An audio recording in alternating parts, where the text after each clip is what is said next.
পঞ্চম দিনে 11টি ফ্লাইটে সৌদি আরবে যাবেন 4,521 জন হজ যাত্রী। ভোগান্তি ছাড়াই সব আনুষ্ঠানিকতা সম্পন্ন করতে পারায় সন্তোষ প্রকাশ করেন তারা। এবার টিকিট ও ভিসা জটিলতা নেই উল্লেখ করে হজ অফিসের পরিচালক আশা প্রকাশ করেন নির্ধারিত সময়েই গন্তব্যে পৌঁছাবেন সব যাত্রী।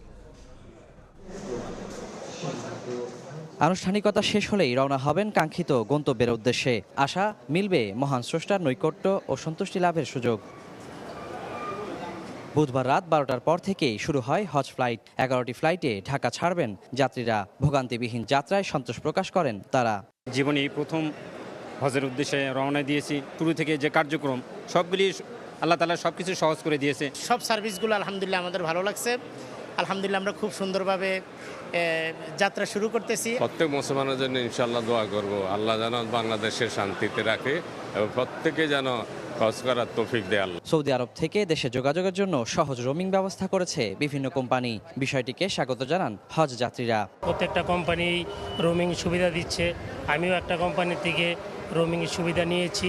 আমি বাংলাদেশের যে সিমটা ব্যবহার করতাম, যে নাম্বারটা, সেই নাম্বারটা আমি রোমিং করলাম। আমি আরবে গিয়ে ওই নাম্বারে কল করলে এসে যাবে, ওই নাম্বার দিয়ে আমি বাংলাদেশে যোগাযোগ করতে পারবো। সৌদি আরবে গিয়ে এই যে সিম কেনার যে একটা ঝামেলা, এই ঝামেলা থেকে মুক্তি পাওয়ার জন্য আমার আগে থেকেই ইচ্ছা ছিল যে রোমিং করব। আগে থেকেই ভিসা ও টিকিট নিশ্চিত থাকায় যাত্রীরা নির্ধারিত সময়েই সৌদি পৌঁছাবেন বলে জানান হজ অফিসের পরিচালক। বিশ্রামাগার নিয়ে স্বজনদের ভোগান্তিও সমাধানের আশ্বাস দেন তিনি। আগত দর্শনার্থীদের বিষয়টি আমাদের পরিকল্পনার মধ্যে রয়েছে এবং আমরা অত্যন্ত আন্তরিক যে তাদের বিষয়ে আমরা তাদের জন্য একটা ওয়াশরুম সম্বলিত একটা অপেক্ষাগার তৈরি করব।